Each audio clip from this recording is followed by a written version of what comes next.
Class 9 का बल और गति के नियम के बारे में, बल और गति के नियम जो चैप्टर है उसमें संवेग संरक्षण के नियम लिखे और इसे सिद्ध करें। ये क्वेश्चन है, संवेग संरक्षण के नियम लिखे और इसे सिद्ध करें। संवेग संरक्षण के नियम क्या है? जब तक कोई वस्तु जब तक किसी वस्तु के निकाय पर कोई बाहरी बल कार्य न करे तो वस्तु का कुल संवेग संरक्षित रहता है।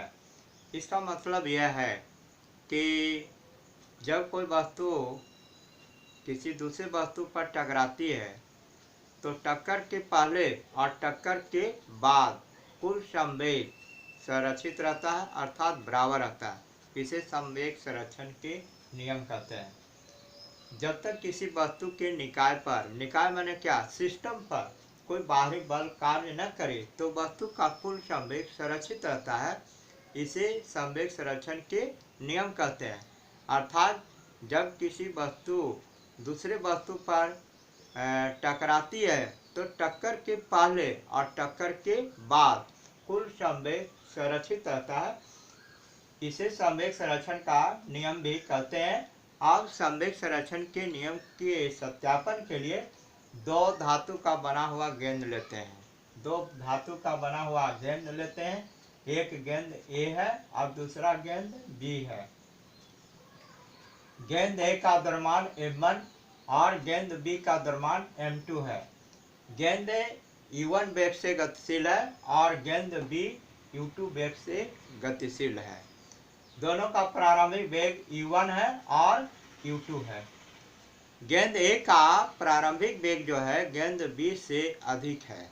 गेंद ए का प्रारंभिक वेग गेंद बी से अधिक है। तो गेंद ए का प्रारंभिक वेग अधिक रहेगा तो उसकी चाल अधिक है, और गेंद बी का प्रारंभिक वेग कम है तो उसकी चाल कम है। और दोनों गेंद एक ही सीधी रेखा में, एक ही सरल रेखा में गति कर रही है तो गेंद ए गेंद बी को पकड़ लेगा, अर्थात टकरा जाएगा।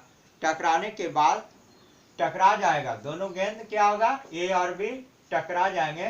तो टकराने पर दोनों गेंद का अंतिम वेग v1 और v2 प्राप्त होता है। दोनों गेंद का अंतिम वेग v1 और v2 प्राप्त होता है। एक टक्कर के बाद उसका अंतिम वेग v1 हुआ ए गेंद का और गेंद बी का v2 हुआ। तो इसी चीज को बताया गया है कि माना कि ए और बी दो धातु की गेंद है जो e1 और e2 वेग से गति कर रही है, और गेंद ए का वेग जो है गेंद बी से अधिक है। तो अधिक गेंद ए का वेग अधिक रहने से गेंद बी से टकरा जाएगा। कुछ समय के बाद क्या होता है, टकरा जाता है। टकराने के बाद दोनों का अंतिम वेग v1 और v2 प्राप्त होते हैं। तो गेंद ए द्वारा गेंद बी पर लगा बल F1 मानेंगे। तो F1 बराबर m1 into v1 minus c1 by T. v1 minus c1 by T क्या है, ए है, त्वरण है। तो m द्रव्यमान है और ये त्वरण है। तो F1 पहले बताया गया है, F बराबर बल गुने त्वरण, F बराबर द्रव्यमान गुने त्वरण। तो गेंद ए द्वारा गेंद बी पर लगा बल F1 बराबर m1 into v1 minus c1 by T. अब गेंद बी द्वारा भी गेंद ए पर जो बल लगेगा वह F2 होगा। तो F2 बराबर होगा m2 into v2 minus c2 by T होगा। ये न्यूटन के द्वितीय गति नियम से बल बराबर द्रव्यमान गुने त्वरण प्राप्त होता है। अब न्यूटन के तृतीय गति नियम से है। न्यूटन के तृतीय गति नियम है कि प्रत्येक क्रिया के बराबर विपरीत प्रतिक्रिया बल लगती है। किसी वस्तु पर प्रत्येक क्रिया के बराबर विपरीत प्रतिक्रिया बल लगती है, इसलिए F1 बराबर माइनस F2 होगा। अब F1 का मान है m1 into v1 minus c1 by T और F2 का मान है m2 into v2 minus c2 by T. तो ये F1 और F2 का मान बैठाएंगे। देखिए m1 into v1 minus c1 by T है बराबर minus m2 into v2 minus c2 by T है। अब दोनों तरफ जो t है बटा में हर वह समान है, इसको काट देंगे तो क्या गया प्राप्त हुआ m1 into v1 minus u1 बराबर minus m2 into v2 minus u2। अब m1 से इसमें गुना कर देंगे, ब्रैकेट टूट जाएगा, तो m1 into v1 minus m1 into u1, और m2 से इसमें गुना करेंगे तो माइनस m2 इंटू v2 और माइनस माइनस प्लस होगा m2 इंटू u2। अब दाएं साइड में जो m2 u2 है उसको बाएं साइड में लाएंगे तो साइन जो प्लस है वह माइनस हो जाएगा, और m1 v1 जो है वह दाएं तरफ ले जाएंगे तो वह माइनस हो जाएगा।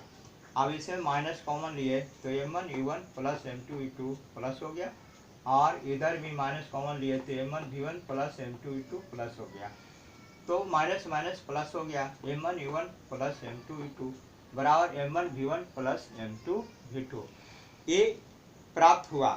तो m1 u1 plus m2 u2 गेंद A और गेंद B के टक्कर के पहले कुल संवेग है।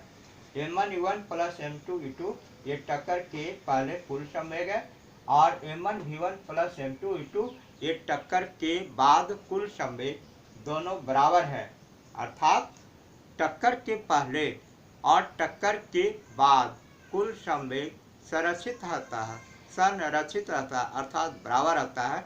इसे संवेग संरक्षण के नियम साबित किया गया है।